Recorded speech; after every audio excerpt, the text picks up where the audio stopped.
Selamat sore, Mas Anies. Ya, Anies. Oke, saya mulai pertanyaannya. Perkenalkan, Mas, saya Rio dari Dewan Rakyat Lampung. Dewan Rakyat Lampung itu adalah organisasi rakyat independen yang tidak berafiliasi pada partai apapun, tidak menjadi underbow partai politik manapun. Nah, hari ini sebelum saya bertanya, saya sampaikan dulu pada tahun 1998 Dewan Rakyat Lampung merebut lahan yang dimiliki perusahaan selebar 43.000 hektar dan dibagikan kepada masyarakat Lampung sebanyak 2 hektar per 1 KK.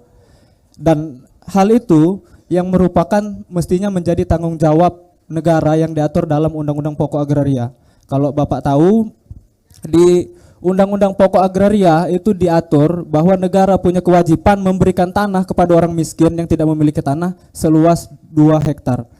Nah, tapi satu-satunya undang-undang yang berpihak pada rakyat kecil, berpihak pada masyarakat miskin itu tidak pernah direalisasikan secara maksimal oleh pemerintah. Kenapa kemudian masyarakat Lampung di Dewan Rakyat Lampung memilih untuk merebut?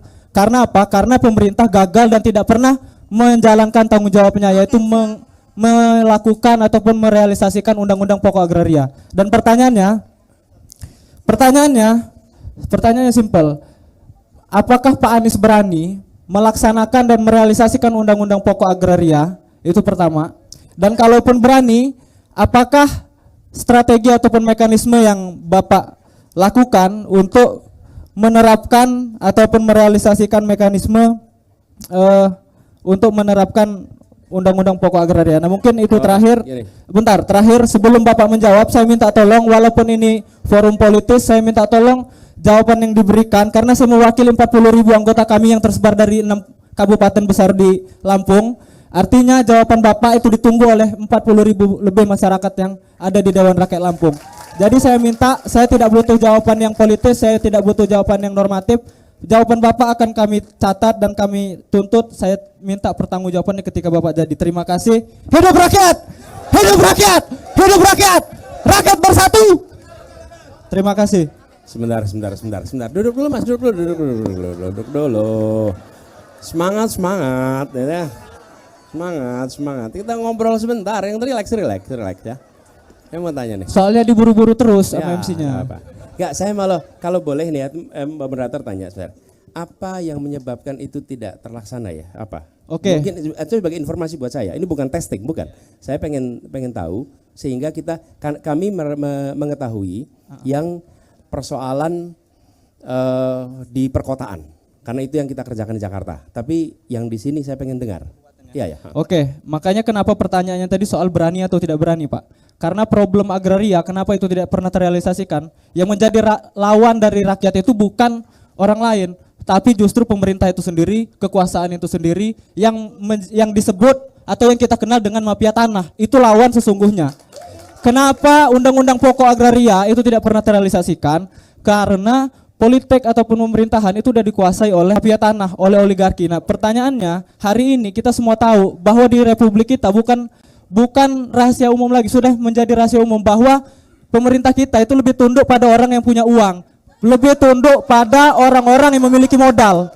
Nah, ini yang menjadi lawan berat. Artinya kalau Bapak berani menerapkan Undang-Undang Pokok Agraria, Bapak bertentangan dengan pengusaha-pengusaha seperti Tommy Winata dan kawan-kawan. Nah, pertanyaan lanjutannya, saya kasih contoh langsungnya, Pak. Walaupun di Lampung walaupun ada di Lampung, tapi datanya nanti kita kasih. Misal di Rempang kemarin, di mana posisi pemerintah saat 7.000 lebih masyarakat itu harus digusur dari tanah yang tempat dia lahir, tempat dia hidup, tempat dia menggantungkan hidup. Pemerintah tidak ada, pemerintah justru berpihak pada Tommy Winata dan perusahaannya. Di Lampung, di tanah register 40. Iya. Penyebabnya itu enggak, ini harus detail, Pak. Kenapa? Karena kalau dia tidak detail, nanti jawabannya jadi politis lagi. Anda sedang berpolitik juga sekarang, cuma tidak pakai partai. Bukan, politik dan politis kita bedakan. Politik sebagai cara, politis itu sikap. Nah, ini kita bedakan dulu. Anda bukan politisi, tapi Anda sedang berpolitik. Iya, gitu. Saya tidak menyangkal bahwa saya sedang berpolitik, tapi saya tidak politis, itu dulu. Anda lagi politis banget, berjuang untuk rakyat tuh nggak politis. Iya. Gimana? Oke. Iya dong. Oke, gitu Pak. Jangan pernah malu untuk mengatakan ini perjuangan politik, karena sesungguhnya perjuangan politik. Udah cukup. Oke, silakan. Itu Sekarang tadi saya Pak. jawab ya. Apa ya Pak ya? Ingat kan Gini, apa tadi Saya kisi-kisinya? ingin sampaikan, kalau ya teman-teman nih, tadi dibilang tuh, saya tidak berencana untuk memerangi pihak manapun. Saya berencana untuk menegakkan keadilan. Saya berencana untuk menghadirkan keadilan. Jadi tidak dimulai dengan, oh saya harus memusuhi si A, saya harus memusuhi si B. Tidak, tapi berencana menegakkan keadilan. Dan itu juga yang dikerjakan di Jakarta. Jadi saya mau menyampaikan bahwa kalau soal berani atau tidak, siapapun bila dia melanggar hukum, bila dia justru merusak keadilan, maka dia harus dilawan. Dan saya beri contoh. Upah buruh di Jakarta. Upah buruh di Jakarta. Itu menurut aturan yang dibuat oleh Omnibus Law, kenaikannya hanya di bawah 1%.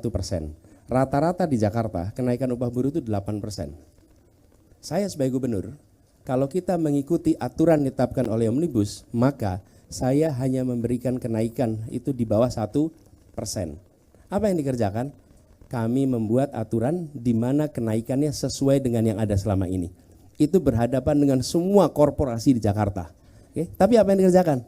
Kami ingin menghadirkan rasa keadilan. Ini bukan soal melawan perusahaan atau tidak. Kita tidak perlu menjadi pembenci satu orang, dua orang. Tapi kita harus memperjuangkan keadilan. Nah, jadi dalam konteks itu, insya Allah kita akan tegakkan keadilan. Kita jalankan reform. Dan kami melakukan di Jakarta dengan gugus tugas. Kita membentuk tugas tugas untuk reformasi agraria. Dan yang diundang siapa? Yang diundang itu adalah aktivis-aktivis reformasi agraria. Dan pakar-pakar agraria masuk di dalam gugus tugas. Jadi aktivisnya nggak usah rame-rame di luar. Aktivisnya ikut dalam merumuskan kebijakan supaya timbul keadilan. Perdebatannya di situ. Dan di situ kemudian didiskusikan caranya. Dan itu juga yang kami kerjakan. Saya beri contoh, ada satu tempat namanya Tanah Merah. Tanah Merah itu tanah yang digunakan oleh rakyat puluhan tahun dan diakui sebagai milik BUMN. Saya tuh tanya sama BUMN, ini BUMN dulu beli tanahnya dari siapa? Oh nggak beli Pak, itu adalah bekas dari perusahaan Belanda. Oke, pertanyaan saya berikutnya, perusahaan Belanda dulu beli dari siapa? Memang ada perusahaan Belanda beli dari rakyat? Nggak ada lah, dia datang ke sini dia garis-garisin aja tuh. Pertanyaannya, untuk apa merdeka kalau rakyat itu tidak bisa dikembalikan kepada rakyat tanahnya? Betul tidak? Jadi Bung Rio, filosofi kami itu keadilan dan tidak diungkapkan dalam kemarahan, tidak diungkapkan dengan kebencian, sehingga kita berbicara dengan siapapun itu tenang, termasuk dengan pengusaha.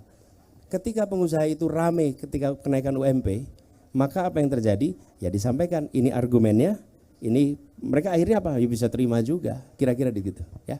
Terakhir, nanggepin terakhir aja. Saya sepakat bahwa tidak ada yang perlu dimusuhi, tapi ini saya cuma menekankan soal keberpihakan. Bahkan Bapak Jokowi sebelum dia jadi juga, dia bilang bahwa dia berpihak pada orang kecil. Bahwa pemerintah sebelumnya juga bicara mereka mau menegakkan keadilan. Nah saya mau menegaskan Pak, menegakkan keadilan dengan merampas tanah rakyat itu adalah cara yang salah. Dan itu dilakukan bertahun-tahun oleh pemerintahan kita. Nah itu yang mau saya tegaskan. Kenapa dia pertanyaannya berani atau tidak berani? Bapak, makanya saya tuntut dengan tegas, Bapak berani atau tidak? Lawan yang sudah saya kasih tahu, ini soal keberpihakan Pak. Bapak berpihak pada rakyat kecil yang tidak punya tanah, pada kami-kami yang hidup sebagai petani, atau justru sama pihak korporat. Karena selama ini pemerintahan kita tidak pernah berpihak sama masyarakat kecil Pak. Padahal saat masa kampanye, saat masa-masa menjelang pilpres, mereka bilang kami berpihak pada masyarakat kecil. Kami ini melakukan merampas ataupun menggusur rempang itu untuk keadilan. Katanya mereka kayak gitu, sama aja. Ya, oke. Sekarang saya jawab ya. Mic-nya dikembaliin gak apa-apa. Gini, saya jawab. Ketika saya berjanji kepada warga, waktu itu saya menandatangani kontrak dengan warga. Kontrak itu saya tuntaskan. Bahkan warganya itu bilang, Pak Anies, dulu ada calon gubernur ke sini, tanda tangan kontrak, tapi belum selesai kontraknya sudah tidak lagi jadi gubernur. Oke? Jadi saya katakan ini kontrak saya tanda tangani dan saya berkomitmen 5 tahun di Jakarta. Lalu komitmen itu saya jalani. Jadi jangan menilai saya berdasarkan perilaku orang lain. Oke? Jangan. Anda menilai saya berdasarkan perilaku saya. Perilaku saya di masa lalu di Jakarta, karena itulah yang saya kerjakan. Jadi jangan kemudian menghukum seseorang akibat perbuatan orang lain. Tidak fair. Betul tidak? Mulailah adil dari diri Anda sendiri. Oke? Thank you. Oke, terima kasih ya Mas ya. Aku tekanin sekali lagi, kita satu pertanyaan 1 menit karena luar biasa nih Pak. Mungkin ada 1000 lebih yang hadir di Desak Anies Lampung. Jadi kasih kesempatan buat teman-teman lain, mohon patuhi aturannya ya. Sekarang biar kita balance dari tadi, kiai-kiainya aja yang keluar. Aku mau atu-atunya nih, mana nih atu-atunya, keluarin gadingnya dong, oke? Download Tribun X sekarang. Menghadirkan lokal menjadi Indonesia.